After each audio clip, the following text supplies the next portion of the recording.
केंद्रीय वित्त मंत्री निर्मला सीतारमण ने बजट 2025 पेश किया। केंद्रीय बजट पेश होने से पहले शनिवार को शुरुआती कारोबार में बेंचमार्क सूचकांक सेंसेक्स और निफ्टी में तेजी रही।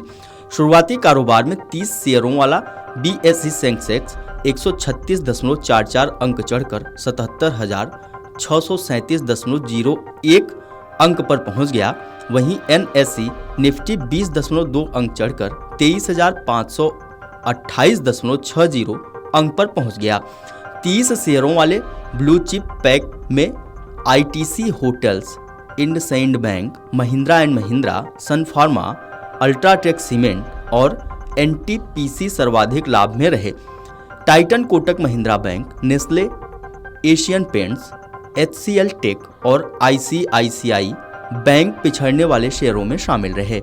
बजट में हुए ऐलानों का असर बाजार पर पड़ता रहा। बजट से एक उम्मीद यह रही कि मध्यम वर्ग को राहत देने और उपभोग को बढ़ावा देने के लिए व्यक्तिगत आयकर में कटौती की गई, जिससे विकास की गति सुधरेगी।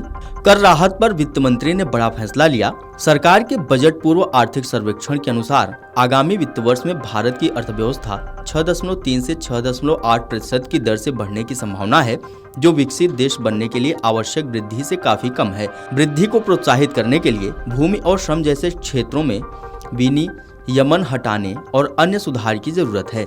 वित्त मंत्री निर्मला सीतारमण द्वारा शुक्रवार को संसद में पेश किए गए अर्थव्यवस्था की स्थिति संबंधित दस्तावेज में संकेत दिया गया था कि भारत की विश्व को पछाड़ने वाली वृद्धि धीमी पड़ रही है तथा 2047 तक विकसित भारत लक्ष्य को प्राप्त करने के लिए आवश्यक लगभग 8% वार्षिक दर प्राप्त करने के लिए और अधिक कार्य किए जाने की आवश्यकता है। छुट्टियों के कारण शनिवार को एशियाई बाजार बंद रहेंगे। इससे पहले घरेलू शेयर बाजार में सपाट शुरुआत हुई। बाजार के जानकारों का कहना था कि पिछले कुछ सालों से बजट के दिन शेयर बाजार की चाल बदल जाती है। अगर बाजार में गिरावट आती है तो कुछ समय के भीतर इसमें सुधार भी हो जाता है। इससे पहले पिछले 5 सालों के बजट पर नजर डालें तो 2 बार बजट के दिन सेंसेक्स में उछाल देखने को मिला और 3 बार बजट के दिन सेंसेक्स में भारी गिरावट देखने को मिली। विशेषज्ञ बताते हैं कि 2021 में बजट वाले दिन शेयर बाजार 21% चढ़ा था, जबकि बजट के दिन सबसे अधिक गिरावट साल 2020 में देखने को मिली, जब बजट के दौरान 2.4% गिरावट आई थी। पिछले साल जुलाई 2024 को बजट पेश किया गया था और वित्त मंत्री कैपिटल गेन्स टैक्स को लेकर अपना भाषण दी थी, तो बीएसई सेंसेक्स में 1200 अंकों की गिरावट आई और एनएसई इंडेक्स 400 अंक तक टूटा था, लेकिन बाद में बाजार बंद होने तक रिकवरी देखने को मिली थी।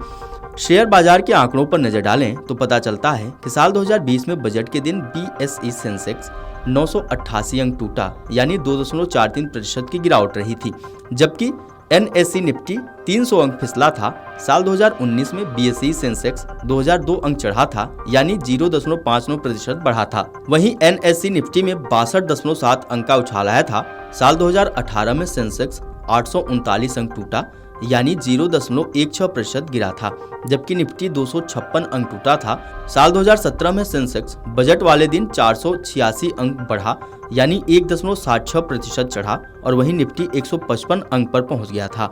साल 2016 में सेंसेक्स में 152 अंकों की गिरावट, यानी 0.66% की गिरावट रही और निफ्टी में 42.7 अंकों के साथ फिसलन था। Video desk अमरउजाला.com। अमर उजाला जीवांजलि के सारथी की मदद लें और महाकुंभ में स्नान जरूर करें। अमर उजाला जीवांजलि के सारथी की मदद लें और महाकुंभ में स्नान जरूर करें।